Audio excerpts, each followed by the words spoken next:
Welcome back to the Real Power Podcast. Today we have an awesome entrepreneur in the studio, Martina Barley. Martina is the founder and CEO of Uptown Marketing, providing digital marketing solutions for insurance agents. In her 14 plus years of insurance marketing, she's broken sales records, generated millions in revenue, and has redefined how companies like hers operate. She's also a short-term rental investor. Told you I love that, and we'll be diving into that for sure. And she's also an author. She just published her first book in February this year called The Marketing Girl. So very, very excited for this episode. I think there's going to be a ton of value. Martina, thank you for being here. Of course. Thanks for having me. Take us back to the beginning of your journey in entrepreneurship. How did you get started with everything? So I, unlike most entrepreneurs, did not plan anything. Like I didn't have a dream of owning a business, nothing. I was at my former company. I was really good in sales there. I built up a really big book of business of clients. And after a while, I mean, I could go on and on about this story, but after a while, I didn't want to be there anymore. And I thought maybe I could start. Kind of got the bug a little bit in my ear about it. And then one day I got in a fight with my boss and she sent me a text that I didn't like. And I quit that second and started my company that same day with literally no planning, no nothing. Just dove into it that day. Yes. So that was the straw that broke the camel's back. Yes, You're like, it was. I'm out of here. I'm out. Yep. Was it a physical alteration or was it just?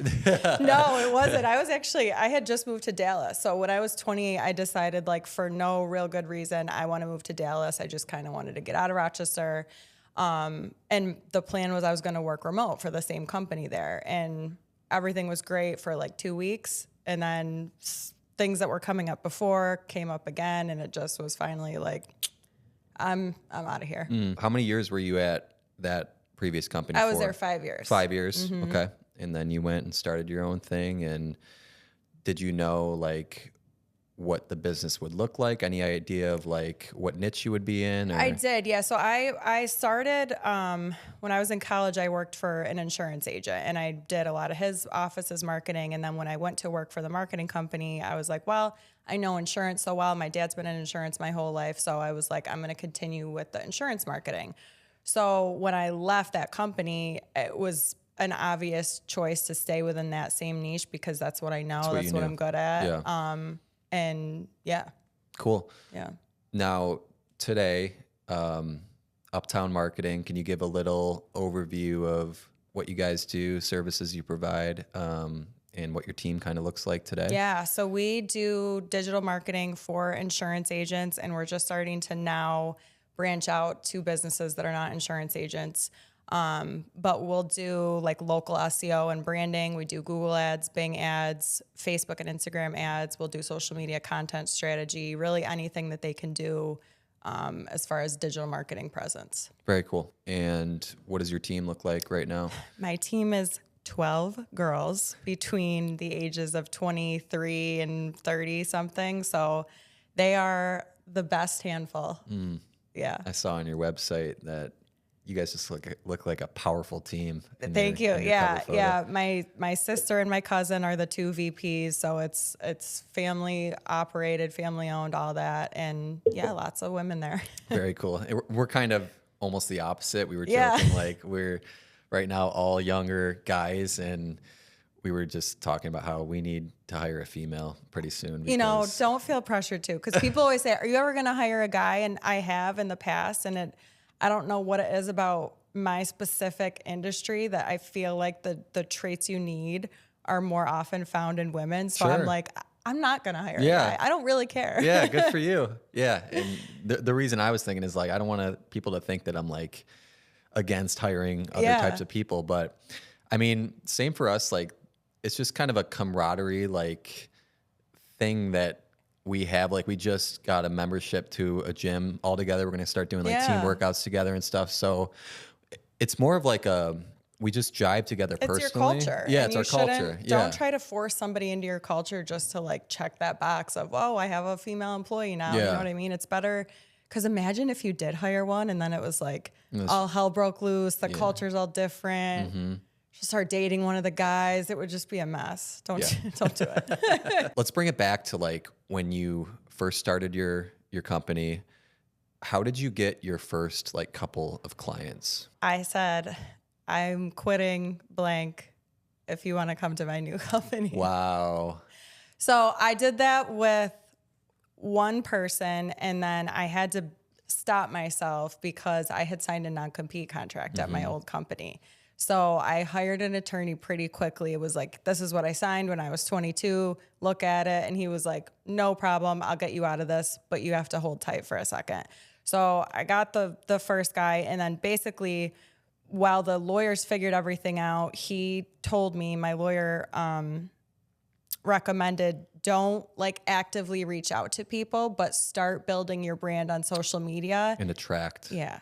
Yeah. And attract it. So I kind of did it that way because I was still am very, very close with our clients. So it didn't take long for them to see me post something. Wait, did you start your own company?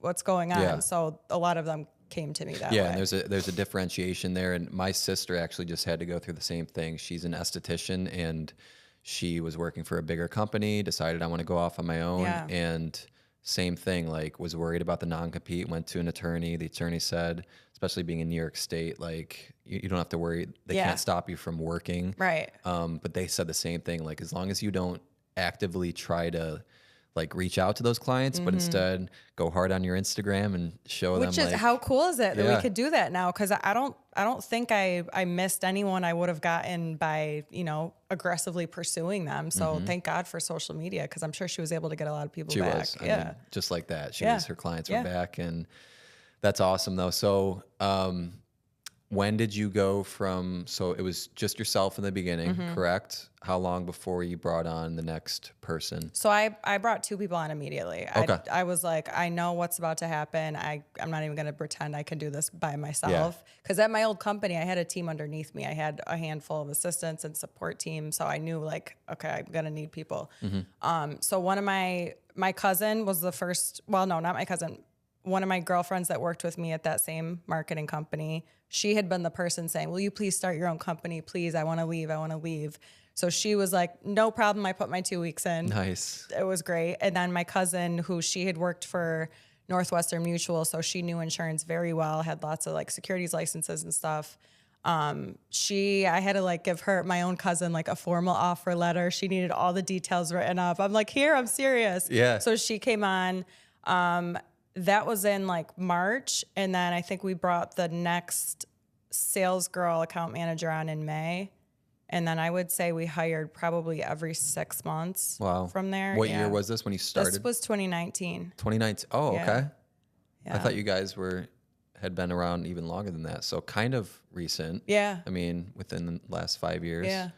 That's when I started around that same time, beginning 2020, like right before COVID happened. Perfect timing to start a business. Perfect timing, right? Well, it actually was for me because I started with, I don't know if you've seen them, 3D virtual tours. So when you go on Zillow and you can do like a 3D tour of the home, that's where the name Real 3D came from. And it was just me helping out my real estate agent friends at the time, showing these homes virtually because everyone was on lockdown. You couldn't show homes or anything. So that's how the business started. It's just a little side hustle. And then I started getting asked, do you do real estate photography? Do you do drone stuff? Do you do video? And I didn't know at the time, but I'm like, you bet your ass I'm going to learn right now. You're like, I'll figure it out. I'll figure it out. So that grew into what we are that's today. Awesome. Do you still do the Zillow, like the 3D stuff? Yep, we still do the 3D stuff too. Nice. And now we're just kind of a entire like media agency, I would call us. We're branching out outside of real estate into local business, videography for them, and doing higher end productions and stuff now. So very cool. that's kind of the path I took. But back to you. It's funny hiring family first, and I did the same thing. My brother was my first hire. Talk about kind of the dynamic and maybe even some challenges of hiring family and like how you navigated that in the beginning.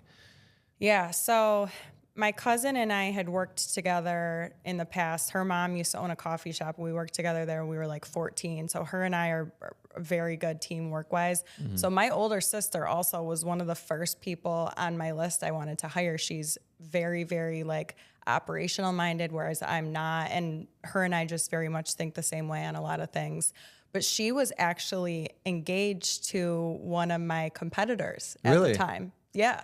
So for the first 2-ish years of my business, she was like, Martina, I can't. do Like, it, I can't work for you. It's going to cause hell for me at home. And so eventually their relationship ended and she was like, all right, I'm ready. And I was like, great, come on in. Yeah. So the stars kind of aligned. Yeah. and- So, I mean, that dynamic alone, the whole time I'm like building this business, I'm like, I can't believe my sister's not here with me, doing this with me. But in a way it was good because now that she's here, she's my big sister. I rely on her for everything. I always have. And I feel like if she had been there from the beginning, I may not have had to like learn a lot of the lessons that I did. Yeah, that totally makes sense. So, yeah. And same thing with me. And the mindset I have is I love my brother first before any business stuff. I always try to make sure he knows that I have his best intentions ahead of any sales, any of that stuff. And I think when you come at it from that point of like love versus just an employee mindset, that's the differentiator. And I think that's helped us a lot. Yeah. It's hard because if somebody else was in his position, you guys would naturally have a different dynamic than you do with your brother. And I think that all the time, like, we wouldn't be talking to each other this way sometimes when we get a little heated if we were just like two people working together. You know what I mean? So 100%. it definitely, it's like you're too comfortable with each other sometimes, but I think that also can be a good thing. It can, because you don't have to worry about like, you can piss each other off and still be like, okay, we're good. Right. And He's never going to leave you high and dry one day and No. say, bye, I'm out of here. No. You can always trust him. So that aspect alone, the trust, when it's your business, like you're probably the same way. It's very hard to trust people you bring on because you don't know what somebody's going to do in the workplace. So yeah, I think that the trust is worth any little headaches it can bring. 100%. And I know like other business owners that I know have hired family to start out first too, and it just builds such a good foundation because you guys can really build, and then people who come on after are like, okay, this is the culture I'm coming into, and this is how things are done. It's cool to see that you had hired your sister and cousin too. Yeah. And I have another sister that I try every year to get her to come on board. And what's she doing right now? She works in workers' comp claims. She has a very good job actually, and she enjoys it. So she just simply doesn't want to leave her job. Maybe one day. Maybe one day, right? If you're open to it, whatever you're comfortable with. I know a lot of people, or at least I did, appreciate the people who were transparent with like the growth of their business, numbers wise, revenue. Like, what has the growth of your business been like over the course of the past 5 years? So I'm really thankful for my team. We've grown every single year. We don't grow. So the first year we grew like 400%, but I feel like that's probably normal. We did too, yeah.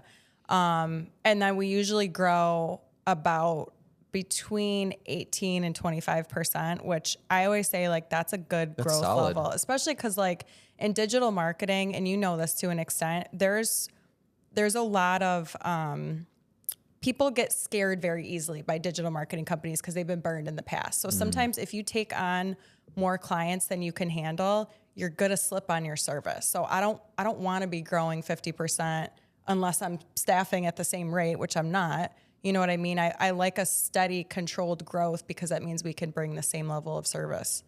I love that. And I think too many people these days, especially with social media pushing like people wanting to grow huge, massive businesses overnight. I've been guilty of that too, falling into that trap of thinking like, oh, we need to go and grow. But now I'm like, I want the slow, controlled growth. Take our time with this, get the right people.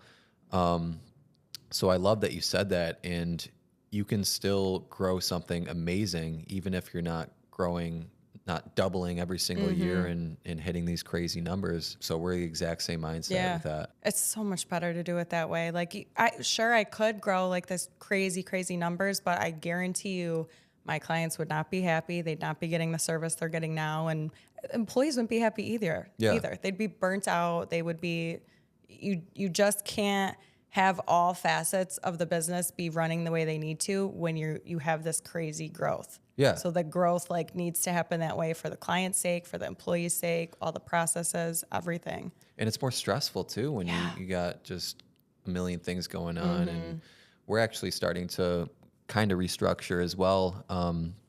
Was telling you up until now, it's been real estate. So real estate agents have been our main clientele up until now. Now we're getting into more like videography and local businesses. And we only want like a select few, smaller number of clients that we can have really personal and great relationships with versus trying to work with everyone and their mother and not being able to provide the same level of service that got us to where we are right now. So it's such a great mindset to have. Yeah. It really is. Where do the majority of your leads come from today? If you had to like pick like one source that has allowed you to grow a lot, is it referral based? Are you guys running ads? Like where are you getting the majority of your clients? I'd say we're 95% referrals. And that it's just our industry. We work with one specific insurance company, and all the agents within that company, they're very tight knit and they're very quick to refer business, which is just kind of a blessing of that niche. There's a lot of downfalls of the niche that we're into, but one of the upsides is they refer a lot of business. They all talk to each other. They all talk. So they're in, from the moment they start, they call it an intern class. They train together. They learn to become an agent together. So right away, like we just had July 1st, this intern class where one of them got referred to us and then they told the whole class about us. And now we have like half the class starting. So there's that. Then they start these study groups where they meet together, talk about their processes, the vendors they use.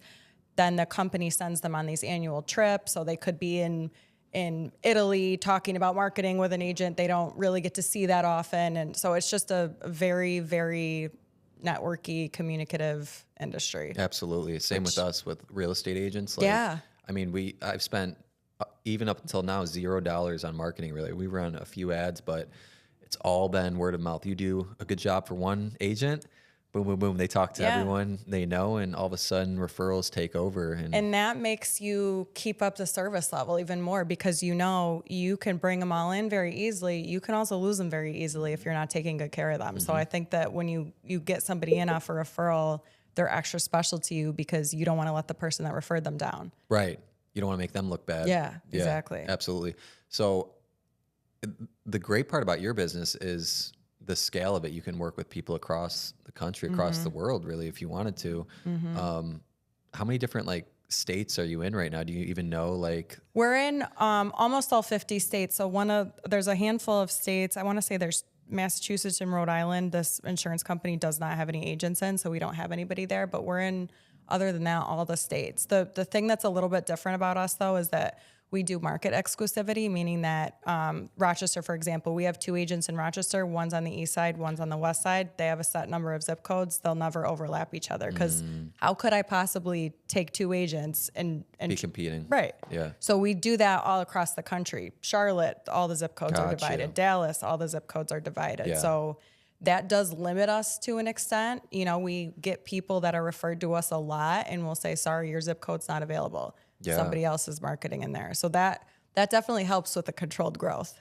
right? It definitely does. You can't take on everyone. Well, that gets referred. It also shows the integrity of you guys because you theoretically you could work with other people, but you know that you picked your person and you're going to be loyal to them and do the best you can for them, and you don't want to have conflicting. Exactly. And it's just marketing 101. Your goal in marketing is to stand out and be the one that shows up, be the one that attracts all the potential business online. So it just never made sense to me. What are we in 14607 right now? If we have 2 businesses in 14607, we're trying to get to take number 1 spot that can't do it. How are you supposed to do that? Yeah. It's not going to work. Absolutely. One person's going to lose. So I was telling you, your team looks awesome. They all look high energy and just look really cool. How do you build great culture? You know, I think that they're all this is probably going to sound bad, but it almost feels like a sorority a lot of the time. Like I think just like your team, you attract people that are like you. It seems like, right? So I feel like we've been able to attract a lot of, and so my sister, my cousin, right? I also have hired another one of my friends that's been my friend since I was like 23, 24. And then one of her friends comes on board. So it's kind of all been within the same circle. There's been a handful that we've gotten from like Indeed, but then they'll refer somebody else to work with us next time around. So everybody's pretty connected. And I think that marketing girls are all the same, right? There's just a certain vibe about a marketing girl. Yeah, absolutely. Everyone just gets along great. And For the most part, yeah. For having 12 women, yes. Because there's a lot of probably emotions flying around. A lot of emotions. I'm very emotional. So, yes, there's certainly a lot of emotions. But I think if you were to take 12 different girls, you might not have the same culture. They do get along very well. They hang out. They do stuff together all the time. I think as far as like building the culture, I know everybody there knows how high my standards are for our clients and our work. Other than that, like if all our clients are happy and all your work is done and no one's waiting on you for anything, I don't care what you do. You do what you want. I do not care what you do. Same I don't want to hear about it. I don't want to hear if you got to go let your dog out. Just go do it. Yeah. Are your clients happy? Is your team happy? Is anybody waiting on you? No? Great. Do what you want. We're all adults. I love that. Yeah. I take the same approach. I'm like, I'm not going to micromanage. Yeah. That sounds exhausting, first of all. And I don't want you to have to deal with that. So as long as you're getting your shit done and our clients are happy, go take a walk in the park in the middle of the day. Go get lunch whenever you want. Like, I don't care. Yeah, 100%. They don't have they have unlimited time off. No one, it's just the only thing we're like, they're all kind of broken into teams. So it's like, don't take a week off at the same time as the other person on your team. But for the most part, if you need to go on a vacation, enjoy, you know, I'm very much not a micromanager. Now it's definitely gotten harder. The bigger the business gets, the more people there, the more times you have to be like, okay, just tell us when you want to take off, stuff like that. But I'm very much just, we're all adults. Let's just do our work. And I think that's the direction that like society is going to. Like more and more people, especially in like my generation, like they want that work environment where it's flexible and fun. And 100%. Like nobody wants the corporate, let me put in my time off. And Definitely. Blah, blah, blah. Like I feel like I'm 33. I'm 28. Okay. So you're younger than me. Are we the same generation? Would you consider? I'm at the end of millennial. So yeah. Okay. All right. Well, I feel like our generation is starting businesses a lot younger than like generations before us. Like I feel like I was 27 when I started Uptown. Like that was unheard of like 20, 30 years ago. Whereas now it's a lot more common. And I think like you and I understand the value in like just treating people like adults, really. Because we've worked at corporate jobs and we've worked at jobs where you weren't treated like an adult. And you're like, well, what did I do to deserve this micromanagement? Just leave me alone. So we know it's possible where if you put the right people in place, you trust them, you empower them, they're going to do what you want them to do. Absolutely. 100%. And like hiring younger people too. I love that our team is young and like they're so smart and intelligent. And if you find the right younger people, because obviously there's lazy people in every generation, but if you find the right ones, amazing with technology, social media, they know what they're doing. They want to learn too. Like I have a girl right now that she keeps wanting more. And I'm like, I love this. Keep asking for more, keep wanting to learn. She'll bring all this stuff. Like, look at all this research I did. I'm like, hell yeah, this is great. And they're teaching me too. Like there's stuff that like they're doing now. I'm like, oh, we can do that. Yeah. You have a team of 12, you said? Mm-hmm. What have you learned about leadership so far in your entrepreneurial journey? I will say this. I feel like you start a business because you want all the control, right? You don't want to deal with anyone else or have meetings or do this or that. But what I've learned is you actually can't run a business without giving up control. Like I have a very like specific skill set of where I'm good and where I'm not good. I really need help. I'm very good at sales. I'm very good at marketing. I'm very good at like business development, that side of it. I'm not good at operational stuff. I'm not good at processes. I'm not good at sitting down and doing a training. So I really need to give up the control of that side of it to Carla, Marisa, my sister, my cousin.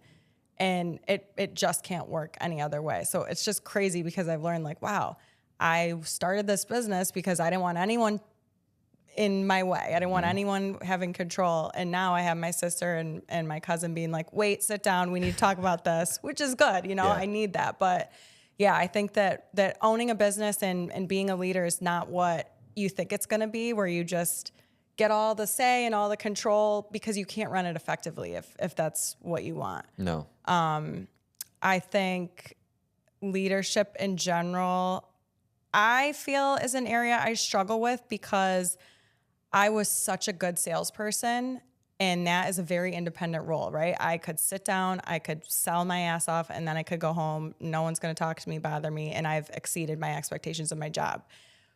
Leadership, you're relying on other people, or you should be inspiring other people to get the job done, which is hard, especially when you take the job that I did and divide it into, you know, it's this big team now. This person does this person does this. It's a lot harder to inspire at least for me, to inspire other people. Whereas sometimes I feel like, well, if I just do it myself, I'll get it done faster, and I know I'll do it the right way. And that's bad leadership. Yeah, yes. That's not a way to build a business. Right. Yeah. Right. So that, I think, is, I always say this, but it's like if you took Michael Jordan off the court and you asked him to coach the team, he's going to struggle with it, because they just can't do it the way that he did it. Love that analogy. Yeah. Yeah. It's so true. And I've learned the same thing, and I'm still learning the same thing. Like, it's just, you can't do it alone. You can't do everything yourself. You can, but you will be capped at a certain point. And if you want to grow any point past that, you need to be able to rely on other people and empower other people and lean into other people's abilities and not just your own, and grow leaders underneath you to help you lead, right? Yeah, that is like the ultimate skill, is not only learning to lead, but teaching somebody else to lead. That's like, when will I learn that one? Because that's when you can really scale a business, is when you can grow. Like, I work with some business owners that one of them has a side business, and he has hundreds of people on the team, and they're all remote. And I'm always like, how are you doing this? And it's because he's really good at training leaders. Here's your team. Here's what you do with your team. And that is a skill I aspire to have. It is a very, very amazing skill. And same here. And I'm working on it. So my goal eventually, I would like to be able to scale myself out of this business and just have my team run everything. Yeah.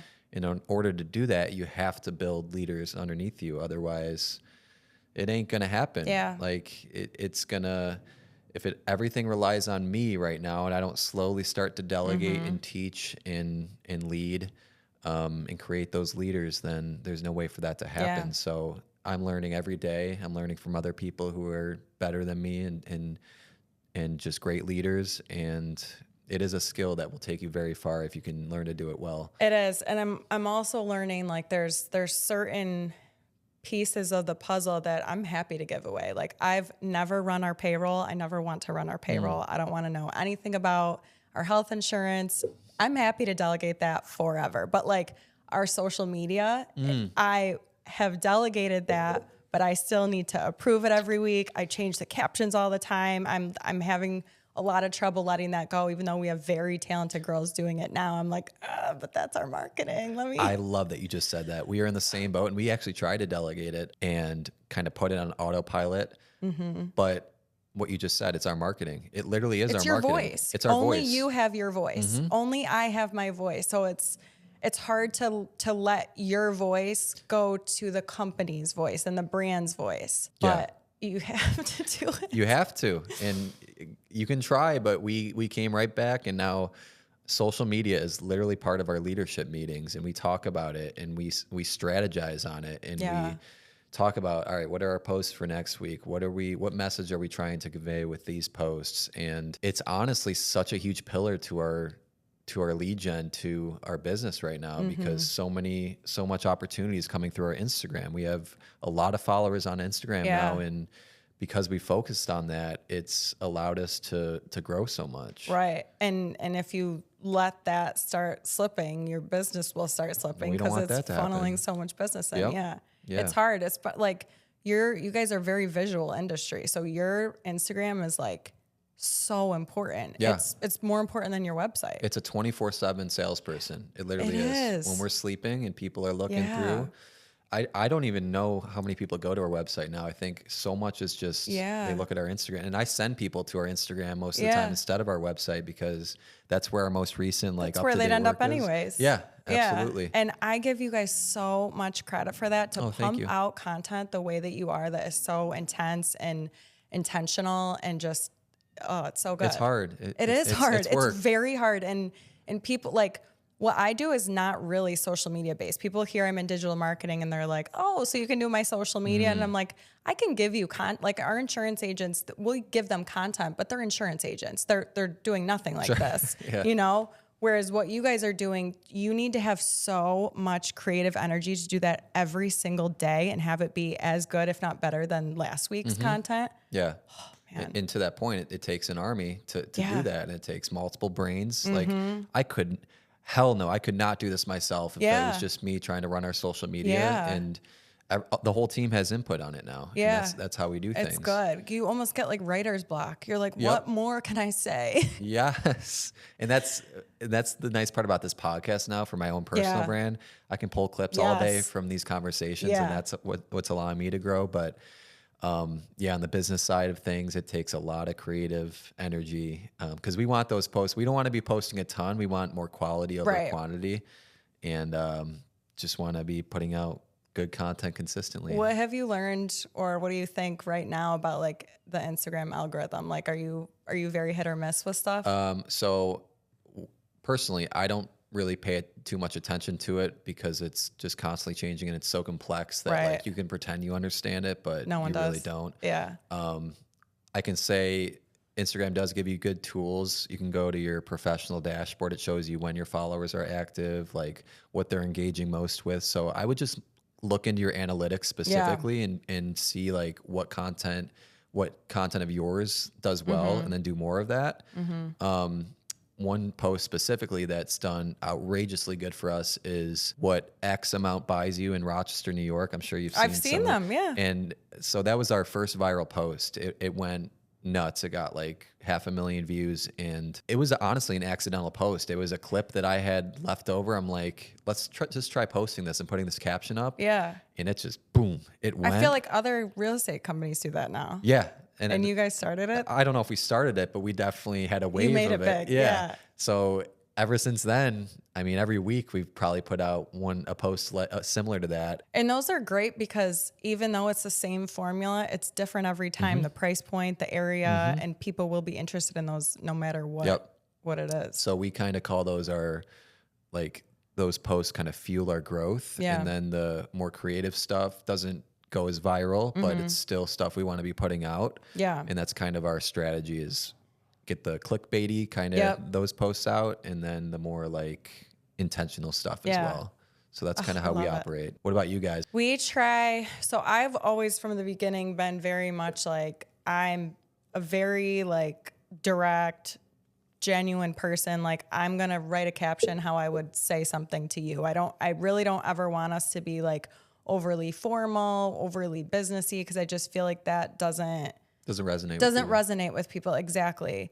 However, that being said, I am very like goofy and silly, and sometimes like it gets to the point where I'm like, okay, this is a company. I do want to attract business owners. And then I also think, frankly, the more women we hire and the more like people will joke around all the time, like, oh, is this a marketing agency or a modeling agency? And I'm like, well, so now I'm at the point where I'm like, okay, I want people to look at our stuff and take us seriously, because we're very, very smart. Everybody in there is extremely smart, hardworking, talented.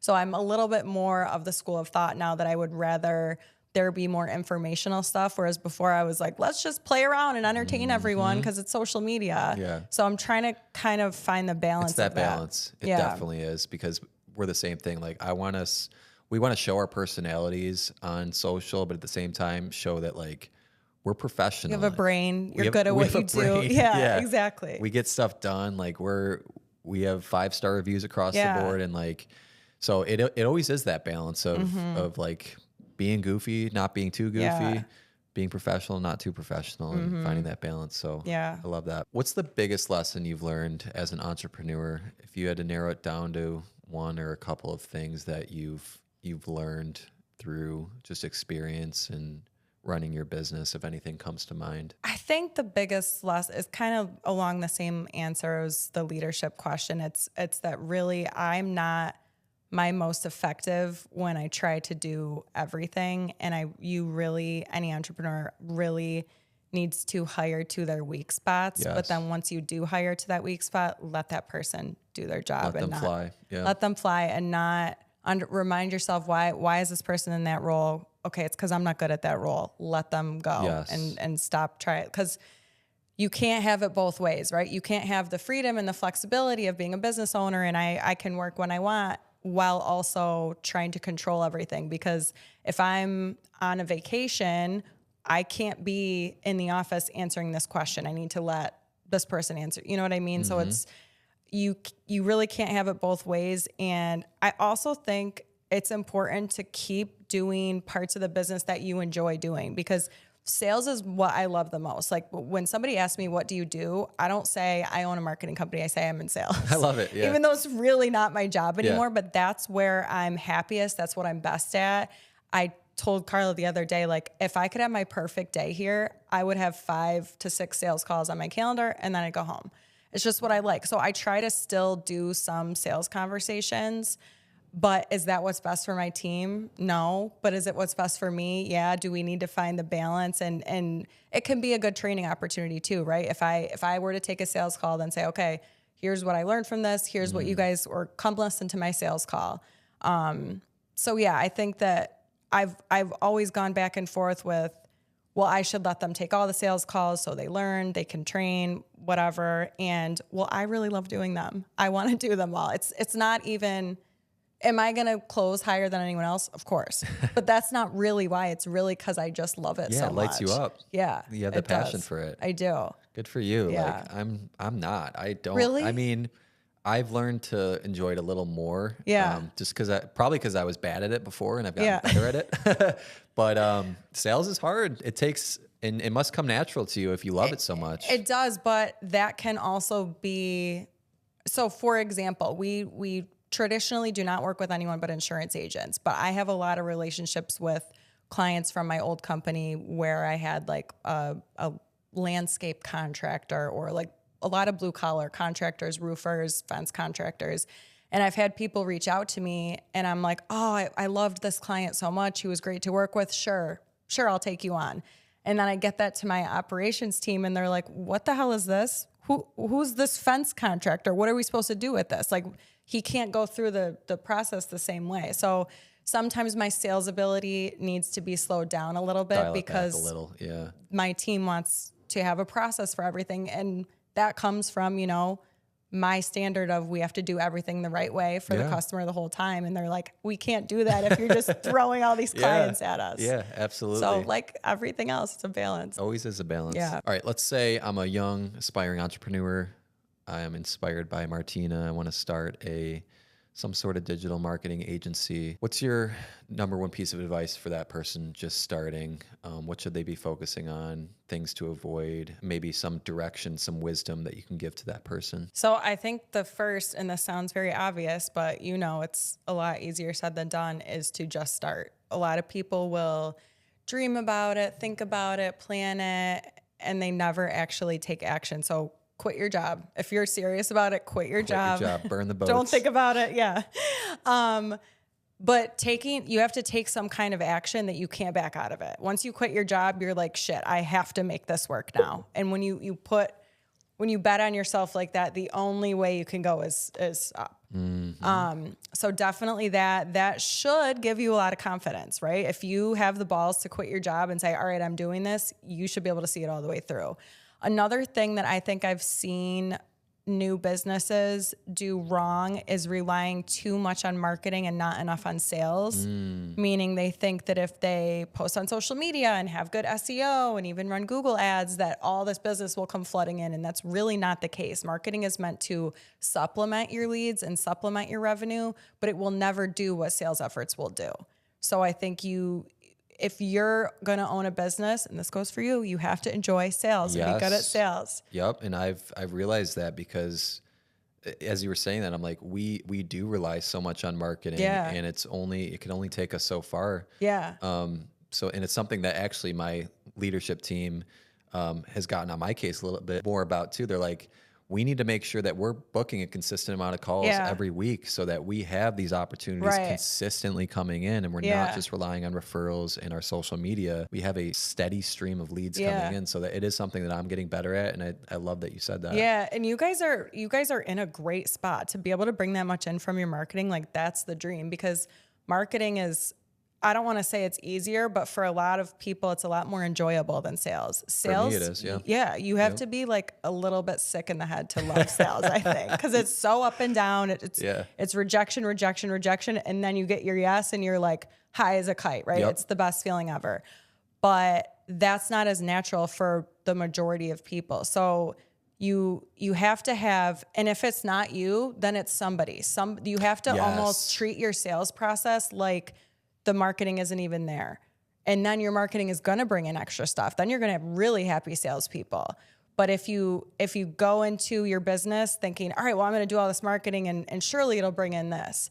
You didn't know that post was going to go viral. You had no idea. You couldn't plan for that. And if that happens, then great, right? But if you have sales process set up, then you'll be good. You'll have sales coming in, because sales conversations are what gets business, right? Yes. And marketing is like the icing on the cake. Yeah, exactly. Sales is the cake, right? And that was such a good point about, if it's not you, it has to be someone. Right.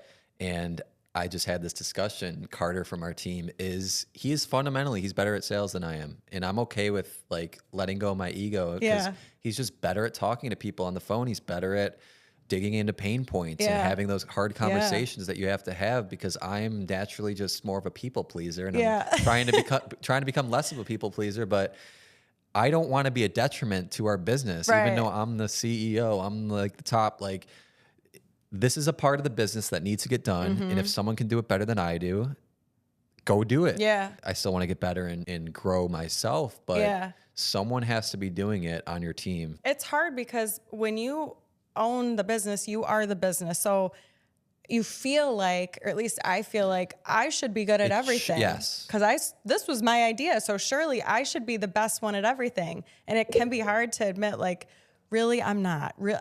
I'm like, I need you to train this person. I can't do it. I'm not good at it. You're human. Yeah. And no one person is good at every piece of a business, especially when you think about the skills you need for sales. You think about the skills you need for a creative position. You think about the skills you need for they're all different skills. Nobody has all of those skills. No. The business needs all these areas to run as a whole. Your job as a leader is to fill those positions and find the best people to do that. Yeah. And in the beginning, yes, it has to be, you got to wear lots of hats, but your first objective should be to slowly fill those positions. All right.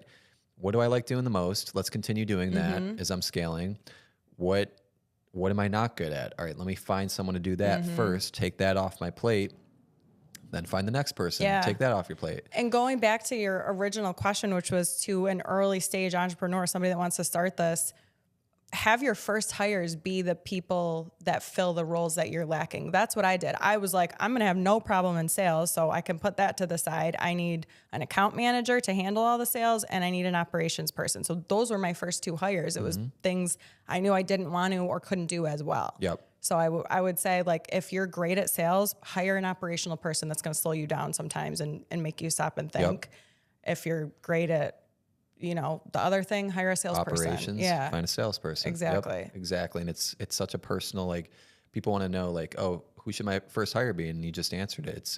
It's what you're not good at. And it's different for everybody. Yeah. Because in the beginning, you are doing a lot. Like, you're going to be doing whatever you decide your role is in the beginning.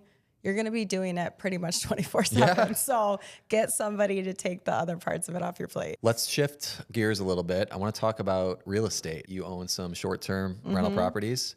What does your portfolio currently look like right now? I have two right now. Okay. So this originally started, I told you I moved to Dallas kind of on a whim. And when I started to get the itch to move back, I was like, well, how about I just buy a house there? I can stay there when I want to visit, and then I'll put it on Airbnb. Again, didn't really think too much into it. So I put it on Airbnb, and I'm like, wow. So this is what could happen on Airbnb. So I was like, okay. So then I actually bought my second one right around the time I decided to move back to Rochester. So I ended up moving into that one because I didn't plan it out as per usual, right? So I ended up living there. I had the other one, it's in Henrietta. And then I ended up renovating that one completely, the one I moved into. So that was, guess you can't really call it a flip because I lived there for 2 years, but live and flip. I live and flip. Yeah. Yeah. And it did go for a lot more than I bought it for. So I don't think I have experience with flipping necessarily. Did you do the work yourself? No. Oh my God. You hired it all out? Yes. Okay. Yes. Yeah. My brother-in-law's a contractor. So there he you did go. all of it. Yeah. And then the same time I was finishing up the renovations on that one, I bought another one in North Winton Village. Nice. And that one I found to be a little bit more of a pain in the ass on Airbnb. I don't know why. I don't know if it's the ones in the suburbs in Henrietta and that one's in North Winton, which I think North Winton's a great area. You would think it'd be flip-flop. Yeah. Yeah. That's Yeah. interesting.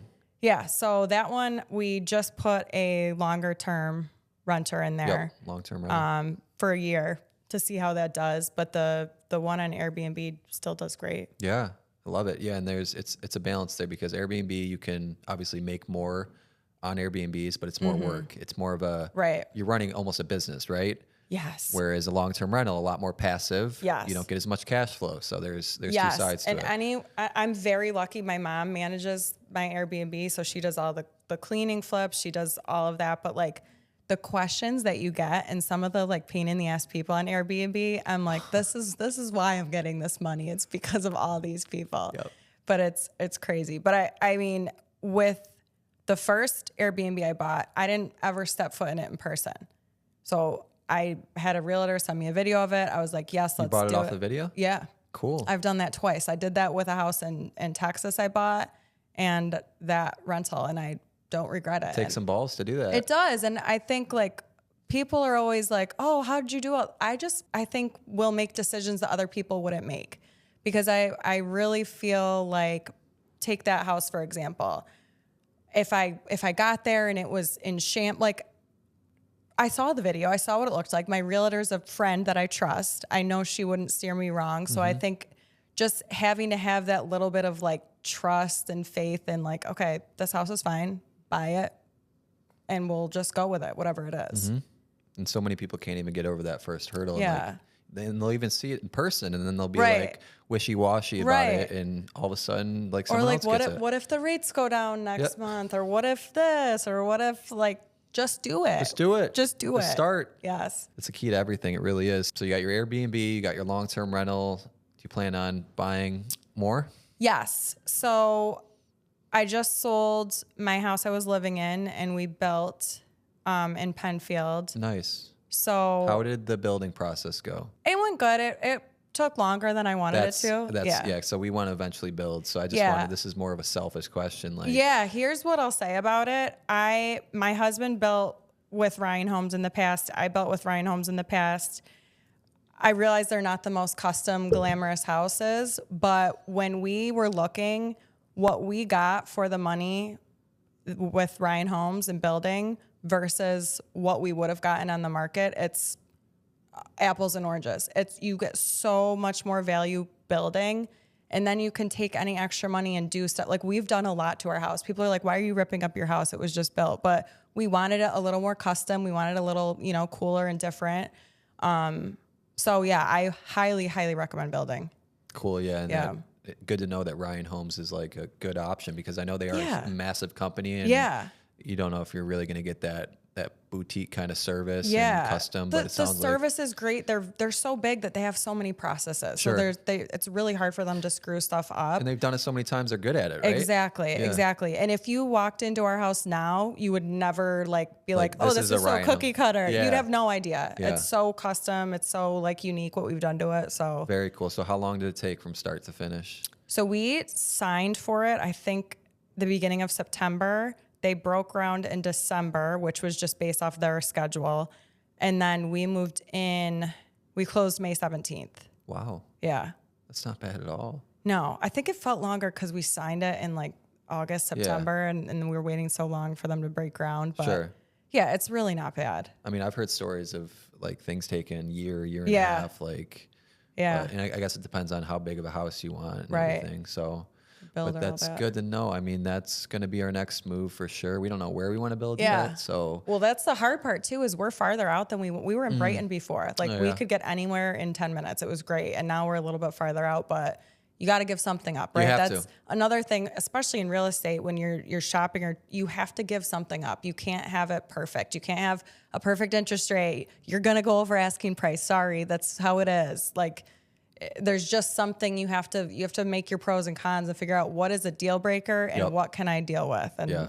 the location was something we just decided to deal with. But to go back to your question, yes, we want to do another rental. Right now, I'm really, really interested in doing something commercial, not necessarily buying a commercial building. I really want to do like a salon suites business. okay. So I'm looking at a couple different places now. Do you know what that is? No. Salon suites is basically, so it's very popular in other cities. Like when I was in Dallas, they're everywhere. It's basically, Are you renting the space and then renting it to a salon yes. owner? So you're doing Yes, like an but arbitrage thing? Yes, it's almost like think of like a mini apartment building, and the space I'm looking at has 16 little suites, almost like the size of this room, maybe Okay. even a little bit smaller. And a hairdresser can rent it, a esthetician, massage therapist, anybody can rent it. And I feel like that's the direction the beauty industry is going in, because it's just like when I was at my old company, I knew my clients wanted me. So a hairstylist is the same way. They don't want to work for a salon and have to have the salon take all the money when their clients are coming back to the salon because of them. They want to be renting. So I just think that would be a really good way to expand my portfolio Sure. and do something different. Yeah. Yeah. And That's it's cool. It should be pretty easy. I say easy, but you know. As soon as you get into it, you'll be like, oh, it's all this Exactly. I'll stuff. be like, Yeah. what have I done? Yeah.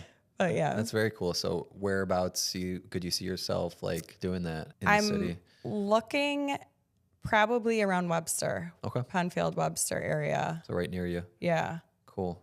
Yeah. You'll have to let me know how that goes. Yeah. I'd be interested. I know. I'm Very interested to see how it'll turn out. I've had this in my head for like a year now, and I looked at a space in Brighton, and it just didn't make sense. It needed too many renovations, but I think I might have found a space that could be good. Cool. But fingers crossed. Fingers crossed. Yeah. Well, that's the cool thing about real estate too. There's so many different things you can do and Yes. avenues you can take and ways you can make money. And the Bigger Pockets podcast. I don't know if have you ever heard of Bigger No. Pockets? It's like a real estate investing website. And Okay. they have a podcast too. It's something I listened to for years, and it got me into entrepreneurship. Really, real Yeah. estate is what got me into entrepreneurship. And they have on just so many different guests from all different ways of succeeding in real estate, and just finding like one guest you resonate with, and then hearing, oh, they were just a normal person and they were able to do this. And it's like, I can do that too. Yeah. And that's such a cool part about real estate. And I think it's the best way to really get started, get your feet wet in entrepreneurship. If you're not going to start a business right away, buy a rental property, do an Airbnb, get yourself a long-term rental. For me, I did what's called a house hack. I bought a duplex, and Okay. I lived in one of the units, and I Yeah. rented out the other half of it, and then that paid my mortgage for Yeah. me. And then I was slowly learned how to be a landlord, Yeah. and still own that property today. It's a cash flowing property for me, and Yeah. great way to get your feet wet. Yeah. Well, I don't know if you played Monopoly ever, but like that's what we did, right? You learned how to make money buying you buy the property when you land on it, right? Real life Monopoly. Exactly. And I feel like when you think about, or like even locally, anyone you know that like has a ton of money, chances are they own commercial properties, they own real estate company. It's a lot of it goes back to real estate. So much wealth is built in Yeah. real estate. I think some statistic, it's like 90% of millionaires are like in real estate Yeah. or something. And that's the key right there. Like whatever business you're in, and this is the model I'm following, you make your money in that business, right? You make your income, and then you put that money into real estate and you grow your wealth Yep. on the real estate side. So that's like the perfect formula, and Yeah. anyone can really become a millionaire. If you do that consistently for 5 to 10 years, you're going to be set for life. Yeah. That's the formula to follow. It's fun too. It is Yeah. fun. It's a game. It's just It a big is. game. Monopoly. It's Monopoly. Yeah. All right. What do you like to do for fun? I like to have people over my house. You like to host? Yes, I like to host. I I'm not like a great cook, but I enjoy cooking. I love watching TV. Like, I know that is so lame of an What's answer. your favorite show? Bravo, anything Bravo, Real Housewives, Vanderpump, all that. I'm like becoming more of a homebody than I used to be. I feel like in my 20s, I traveled a ton. I traveled a lot for work. And just when I moved to Dallas, that airport can get you anywhere really quickly. So I feel like I maxed myself out on traveling in my 20s. And now I'm like, I just want to be home with my husband and my dogs and invite our friends over. And that's where I'm like happiest for sure. Yeah, but I'm sure you don't regret a single minute of traveling and got your No. experiences in. And Exactly. we're the same way. My wife and I, actually, this is our year. We're trying to travel a ton this year and just check off states that we want to go to. But at the same time, like, I'm a huge homebody too. Like, it's funny, like, we're 28 and 27 and we're in bed by like 9 o'clock. Yes, Like, we're watching Netflix and then and we're checking out for the night. But I love it. I know. I love that life. It's especially like I've done it all. I haven't done it all, but like I've traveled. I've been to Vegas, Miami, Scottsdale. Like, I've been to like the coolest cities in the country, and like it was fun. But like, I'm so much happier in my house now. Yeah, seriously. In bed by 9 o'clock with my husband. Yeah, yes. absolutely. And you always travel to those places. It's Yeah. like, I really would never want to live in those hustle and bustle cities. And Oh my God. And even like, I can't remember why, but I was saying the other night, I think we were watching a show and I was like, could you imagine going to a club now? Like a real club with like booths? Like, no, I could never imagine being in a club anymore. I still don't even understand like why you go there. Like, you spend all this money, you're around all these sweaty Can't hear people, each other. can't hear a shit across the music. It's like, I don't get it. Yeah, don't I get know. it. If you like bars, then good for you. But Yeah. good way to save money is like, don't do that stuff. Right. Just don't do that. But yeah, like, I mean, like, you can always travel to the big cities and have fun and do the trips, but I like coming home to our nice little city. Yeah. And traffic isn't bad. Yeah. And like, We do like, we go to, like, we just went to Toronto for the weekend. We usually go to Dallas every year because he's a big Cowboys fan. So we Nice. usually do like the home opener. Like, I can do like a good weekend trip. Yeah, like our honeymoon was a blast. Obviously, we went to Cancun. nice. But yeah, I just like the whole, like, I think it's more for work. I don't want to travel anymore. Like, I've done so many, like, I get on a plane, go to a dinner, go to a conference at 8 a.m., and then fly out. And it's like, It takes a lot. it does. Yeah. It's a lot to do that. But I mean, to your point, like, do it when you're young. Yeah, Like, exactly. Like don't wait to do those experiences. And this was something I was talking about on another episode, is that constant balance between working, being ambitious, building, and enjoying life, because every day you're getting older and you don't get that time back. That's, I think, another lesson I've learned is like slowing down and like, do I want to work this next hour? Like, maybe it's 7 o'clock at night. Could I get on my laptop and start banging out a bunch of stuff? Yeah. But like, or I could just hang out. Whereas like when I was 26, 27, like I would work from when I woke up to when I went to bed. Granted, I was single at the time and life was just different. But yeah, like stopping and being like, okay, I want to enjoy my family and just slowing down a little bit. Seriously, it is something I'm trying to learn. And that's not an excuse to like not work hard, because you have to in the beginning. Like, if you want Well, to you're always going to. You're just built Yeah, that way. You yeah. wouldn't have started a business if you weren't. yeah, So, that's just yeah. how we're wired. Like, but learning to like try to be more present Yeah. and relax a little bit. Relax. I think that's the big one. Relax. Relax. Even just mentally relaxing is hard. At the same time, I find so much passion in what I do, and I think Exactly. Like you wouldn't be like, if you were to take all the stress of your job away and just work some random 9 to 5, you wouldn't be happy doing that sounds either. like hell. Yeah, I mean, exactly. I did that. I was exactly. in a corporate, you already know you hate corporate job. that. Yeah. And that's the other thing too. But coming from a corporate job, any fire, any angry client, anything that I have to deal with in this business is so fucking easy. Yeah. Like, compared to what I was doing and just hating my life and what I was doing before. And it's like, this is a breeze. Yeah. So great. I truly am like thankful that I had that experience. And I actually knew in college that I was an entrepreneur, but I didn't want to drop out. Yeah. I was like, I got to see this through. I want to just get my degree just in case I have to fall back on it. Got a corporate job, lasted 5 months at my job. And I'm like, this is it. I'm just going to go for it, quit, dove in head first, freaking had to Uber, work with my buddy at his business, just to try to make ends meet. Got my real estate license, was doing that for a little bit, just trying to figure it out, right? And then this ended up being my thing. So, but to your point, like when you're bold enough to do that and quit your job and have some money saved up, don't be stupid. Like have a little bit of money saved up to weather you through that period. But man, if you can work hard and work smart too, you can do it. I'm a normal person. I did it. I'm not special at all. Isn't it crazy too that knowing what you do now, you didn't even have to go to college? Yeah. I think that all the time. Like I guess I didn't have to do that. And that's a whole nother conversation. I know. What's your opinion on college these days? You know, I wouldn't take it back. I had a great time in college, but as far as I'm in digital marketing. You understand this. What I learned in 2011 when I was in college wouldn't even apply anymore. They were like teaching us about Twitter. It doesn't even exist anymore. Like it's just a completely different ball game. It changes too rapidly.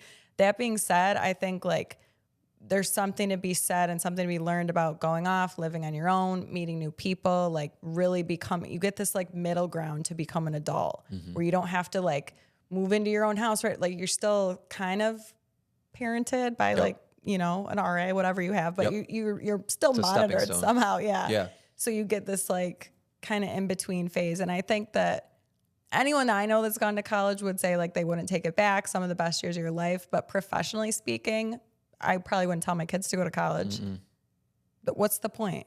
I could teach you how to get a job where you'll make more money and you won't have to waste that 4 years. Why am I going to send you to college? Couldn't agree more. And it's a sticky conversation sometimes because, you know, the older generation is still kind of, I think, stuck in that mindset because that's all they know. Like college was the thing. Like if you were an entrepreneur back then, you were such a like black sheep. Yes. You know what I mean? And now with the internet, there's just so much opportunity. Yeah.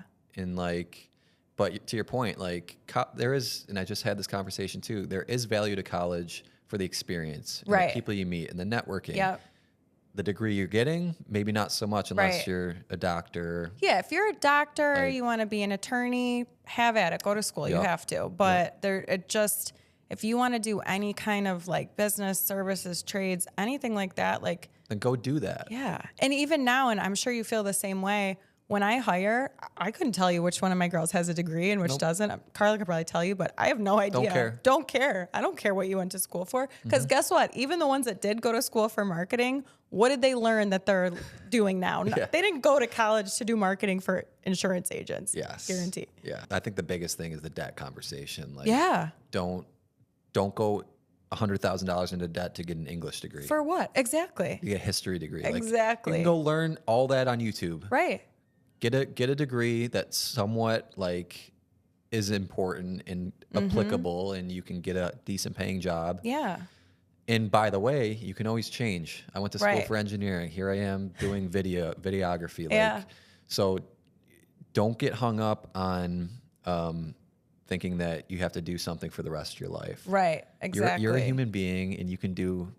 Yes. If you want to do something in your 20s and do something completely different in your 30s and completely different in your 40s, you have a whole life to do whatever you want. Exactly. That's the way I see it. You just don't have to follow any rules. And I think like what you said, the generation before us, they didn't do anything outside of the box ever. And I feel like our generation is doing everything outside of the box, probably because the internet taught us we could do whatever we want. Yeah. But I just think we have a different attitude. Like I remember telling my dad the day I quit my job and was going to start my business. He's like, "Are you sure you want to do that? Is that really the best move?" I'm like, "Don't care. Already did it."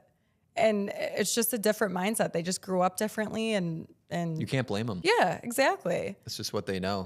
So your parents were like, they were like, "What are you doing?" They were kind of that. My mom was kind of like, "Cool, go for it." That's like her personality. Yeah. And my dad is very conservative, reserved. He wouldn't do something that crazy. And granted, it was crazy, but like to your point before, I'm doing a lot of things unplanned, but I still have calculations in the back of my mind. Me too. I knew what money I had going into starting a business. I wouldn't have quit my job if I had zero money in my bank account, Yep. right? I'm not a moron. I wouldn't have bought a house if I didn't know I had money to spend and I could afford if something were to go wrong with it. So that's a great point about being an entrepreneur, wanting to go into it.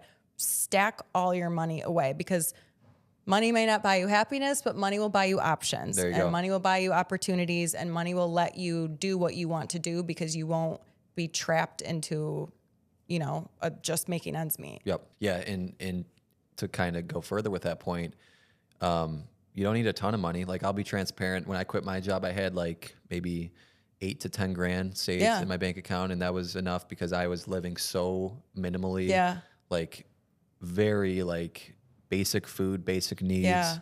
And that's another point. I think as you're starting any venture, any business, keeping your living expenses as low as humanly possible, like living like you're still a college student, will take you so far, because you don't have to worry. You don't have the stress of having a $1,000 car payment or a mortgage. Well, let me tell you the opposite story, because I was not living like that. So my last, right before I left, I would have made $365 that year, and I just quit. So I went from living like I'm Beyonce in Rochester, New York, absolutely, at 25, 26, whatever it was, to now I'm like, holy shit, I drive a Mercedes. I just signed a lease in Uptown Dallas. Like, I had to go as fast. That's why I was like, I don't have time to wait for an attorney to give me a green light. I have to do what I can. So I'm going to post every single day if that's what it's going to take to get people to come my way.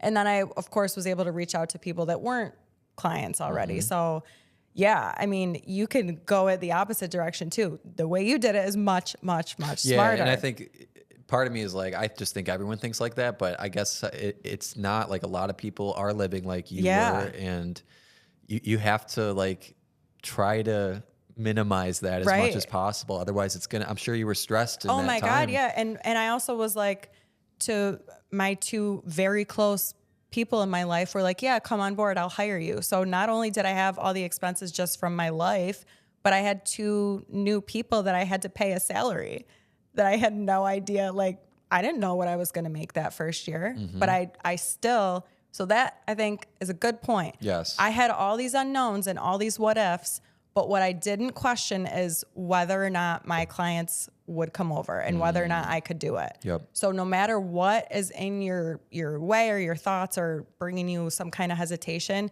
if you know you can do it and you know you can make it happen, that's all that matters, because you will. Yep. And I did.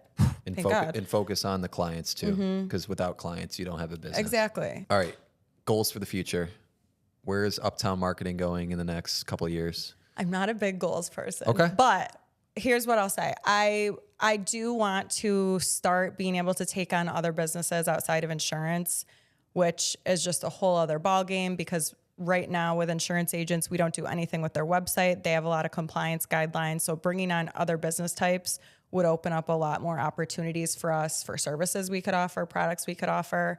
I would like to start doing that tomorrow, but my team is like, no, you're going to wait until we hire for that and get processes down for that. So that's something I just am really starting to get more and more of an itch for, because the insurance agents, we're in a very tight box with them. There's not much we can do outside of that box. Now, we're the best at that, and we know every single in and out of their industry and marketing it. But I think like creatively, it's hard to stay in a box for that long. Sure. Not that we won't. We'll continue doing that. Yeah, That's absolutely. our bread and butter. It always will be. But I like the idea of being able to work with other business types. We started working with a couple divorce attorneys recently, because we were referred by an insurance agent, and that's been great. A really cool learning curve. And then, like I told you, a couple contractors that I had at my old company came back. And I said, you know what, sure, let's do this. So I think I would like to grow a separate division of Uptown for other business types. And I guess just keep hiring. You got to hire to do all that, right? Absolutely.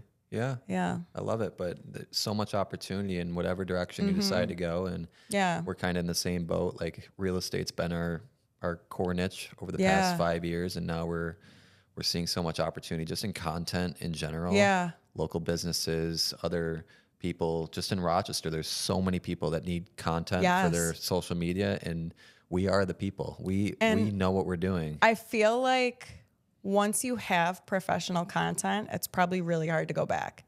Like if you were to give somebody really nice videos, they're not going to film a reel in their office anymore. And even if they do, like it's great to have, and I always say like have that balance of professional content and the selfie stuff because people resonate with that. And sometimes that content does better than the professional stuff. So we do both. I think it's the best formula to do both, but supplementing with professional stuff and making your brand look professional like that goes so far. Yeah. And I feel like I also have to give you guys credit for doing real estate marketing. Real estate is, I think, one of the toughest things to market because you're trying to market the agent, you're trying to market the brokerage, but you're also marketing each listing individually. Yep. So it's like it's like, what am I really trying to get out there? Yeah. You know? It's definitely a tough one. We always focus on the agent the most because, you know, houses sell with iPhone pictures as much as I hate to say it, but they do.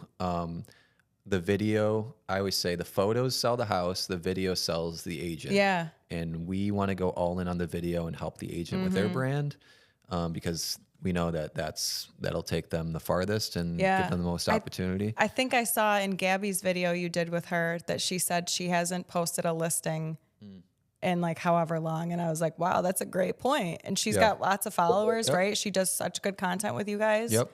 So it's just interesting because like, in my mind, you have to show the listings. You have to show the listings, but you can really build her whole brand without showing one listing. That's awesome. Absolutely, yeah. And it's the person at the end of the day. It's the person that people connect with. They want to really like their real estate agent and see that they have a life outside of real estate. Like, what do they do for fun? Because the listings come and go. They'll be gone as soon as they're up. They come and go. But the thing with Gabby is she's just consistent as hell. And well, yeah, that goes back to what we were talking about earlier with like the algorithm and stuff. Like when people ask me that, and I don't. Like I said, Instagram marketing is not my thing, but I know enough. And I always tell people just be consistent. Put out a video as if it's going to get 1 million views every time. And it won't, but maybe one will. Yep. Just keep doing it. That is the name of the game. You can't control outside factors like the algorithm. But if you put in the work, for a year of consistent content, you are bound to see some sort of results. Yeah. And that's the approach I'm taking with this podcast. I am going to give it a year and interview as many great entrepreneurs, get as much good content, have as many good conversations as I can. And I'm going to let the algorithm do whatever it does. Yeah. And I'm going to build my brand in the way that I want to do it and let the results fall where they fall. So I think that's the approach you have to take instead of getting caught up in views and likes and followers and all that. Just do you, put out value for the world, and things will take care of themselves. Absolutely. Do you have a favorite book other than your own that I was going to say, we'll plug that has helped you personally, professionally, any book that's helped you? okay, you're going to laugh at this. Okay. And you got to hear me out on the whole thing. There's this book that I read when I was probably 15 or 16. My mom gave it to me, one of her friends' daughters or something. I got it through my mom and one of her friends, and it's called Why Men Love Bitches. Okay. And it's a dating book. And it's basically, yes, it's for dating, but the real message of it is that like men want strong women. And I think beyond just men, I think the world wants strong women. So I think there's a lot, and you'd have to read it to really understand it. Like I said, it's not really about dating. It's more about like, don't be afraid to be strong as a woman. Ask for what you want. Tell somebody when you're not happy with something. It's really more about being direct and being genuine in your feelings and true to how you're feeling and communicating that.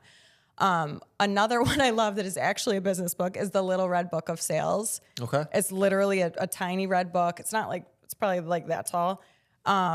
It's just got really classic, simple sales principles in it. You should read it if you aren't loving sales. Definitely am going to. It's like a one-time sit-down read, but it's got every principle of sales in the same way I would describe it, like as somebody who's been in sales for a long time, and I just think it's a good classic sales book. Love that. Very easy Those to are read. two great recommendations. The first one, that's really I don't funny. know if you'll love the first one, but maybe your wife will. Well, yeah, it's such a good point because I was going to say my wife is a freaking strong, independent woman. Yeah. She really is, and she's crushing it in her field. She's an occupational therapist. Oh, she loves nice. what she does. Yeah.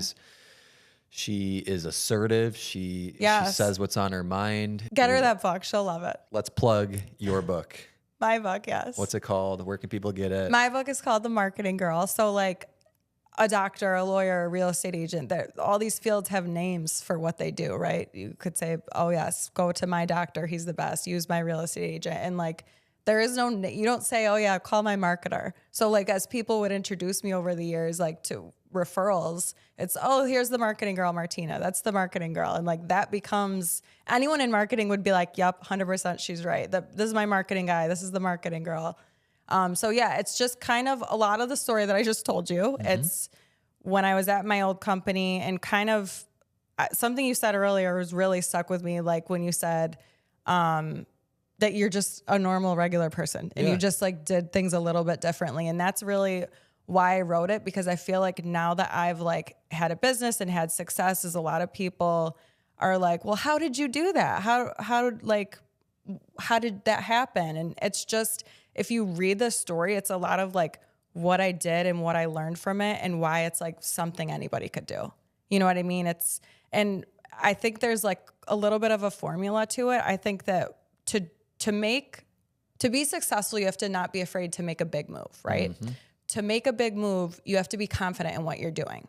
To be confident in what you're doing, you have to be good at what you're doing. Yes. So the first principle of it is to find what you're good at. If you're doing something where you're really not that great at it, you're not going to get positive feedback. You're not going to feel good about yourself. You're really going to be pretty insecure after a few years of doing something that you're consistently not good at, right? So finding something that you're good at, and of course something you enjoy, right? I could be good at something but not enjoy it. Mm-hmm. So it's first find what you're good at and you like doing. That's gonna build a lot of confidence up. Then once you have a lot of confidence, you can make a move that you would have been otherwise scared to do. So if you just kind of follow that formula, and then there's like my own story along the way, it just shows you by the end, like, oh, I could also do what she did. I love it. Yeah. I love it. And you were telling me it took you 3 months to write. It took me 3 months to write. That is incredible. Yeah. How long is it? It's not long. It's maybe 160, 70 pages. Quicker read. It's a quick read for sure. Cool. Yeah.